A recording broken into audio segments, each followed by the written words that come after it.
Now the ever-struggling Joe Biden was caught in yet another bizarre moment this week after claiming he used to drive an 18-wheeler semi-truck. Take a look. Anyway, and if we I don't used to drive an 18-wheeler, man. Yeah. Oh, I wish I yeah? That's I awesome. got to. The only problem? There's no evidence he ever did. With the White House claiming that Biden did ride in an 18-wheeler back in 1973.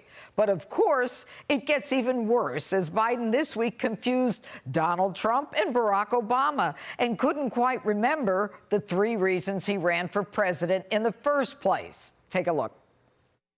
I said I was running for 3 reasons. 1, to restore the soul of this country, a sense of decency and honor. But secondly, to rebuild the backbone of the country. Hard-working, middle-class folks who built this country. The president asked me to be in charge of managing that piece, then President Trump. Excuse me, Freudian slip. That was the last president. He caused, anyway, that was President Obama when I was vice president. Joining me now for reaction, Fox News contributors Ari Fleischer and Charlie Hurt. All right, Ari, I'll start with you. Do you believe the president when he said he used to drive an 18-wheeler? Yeah, he also used to be a track driver, a race car driver too, right? Look, Judge, I mean, the problem here is when he's not plagiarizing, he's lying about himself, and he's been doing it forever. I just pulled this up. It's so easy to find. He was arrested in South Africa. Don't forget that. He finished in the top half of his law school class, got 3 undergraduate degrees, got an academic scholarship. He said all that. None of that was true. He claimed he was the first in family to go to college. That's not true. He said, and this is as he said it on the word of a Biden, that he pinned a silver star on a Navy captain in Kunar province, but the captain didn't want it. None of that, not one sentence in that was true. And he also said he got his start at a historical black college or university, Delaware State. He didn't go there. Yeah, well, the man is a serial liar about himself, and the press just kind of laughs along with him. Well, and you know, the thought of this guy sitting down, Charlie, with Xi Jinping or sitting down with Putin, and I mean, he doesn't even know what he's talking about. What do you think those guys are thinking when they're sitting across the room from him? Well, I think that they're probably very relieved that they're dealing with this guy now instead of the last guy.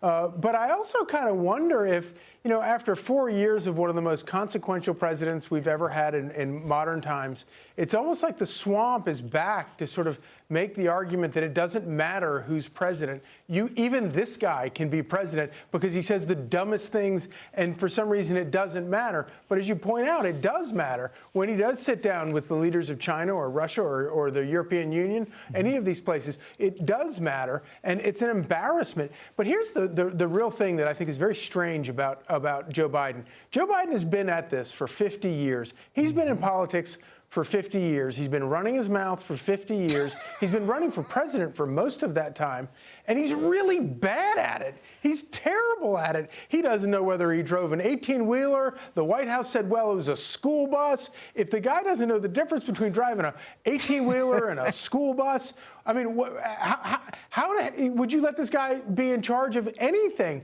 But then he says things like, you know, the Freudian slip. He doesn't even know what a Freudian slip is.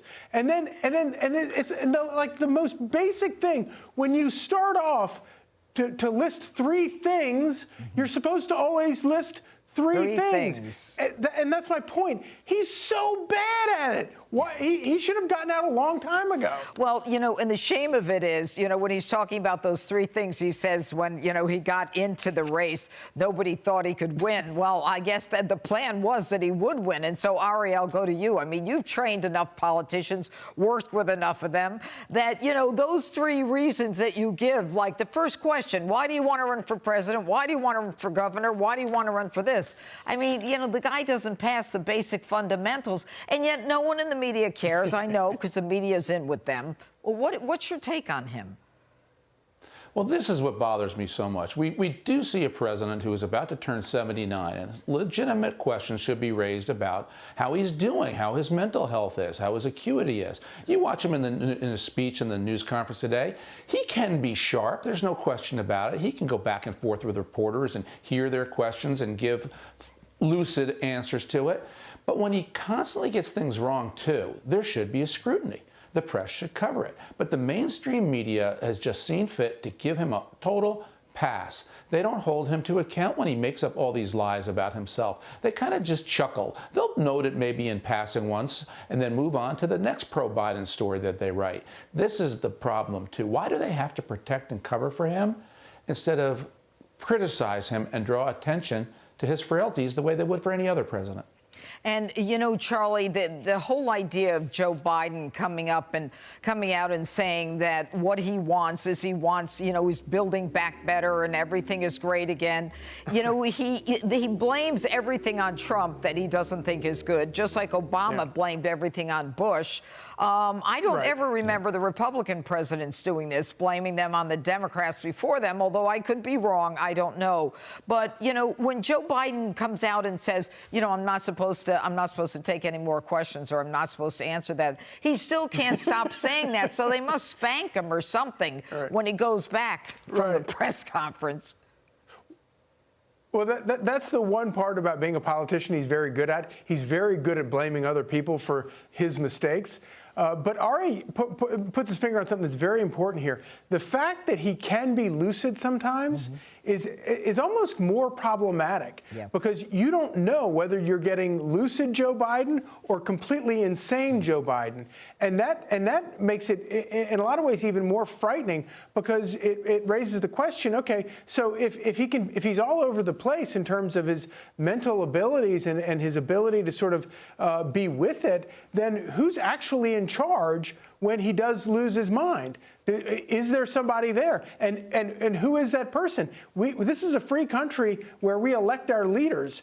And that means we get to pick our leaders, and we know who's in charge. And right now, we have no idea who's in charge when he's behind closed doors eating ice cream and talking about a fantasy of driving an 18-wheeler or whatever it is. It's pretty alarming. Yeah, and also alarming is how does he go from being so discombobulated to being lucid?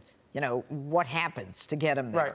Ari Fleischer and Charlie Hurt, thanks so much for being with us tonight. And Hi, everyone. I'm Brian Kilmeade. I want you to do me a favor. I want you to click to subscribe to the Fox News YouTube page. This is the only way that I know for sure that you're not going to miss any great commentary, any great news bites, any great interviews coming your way on Fox. You can get it all here on YouTube. So subscribe right now.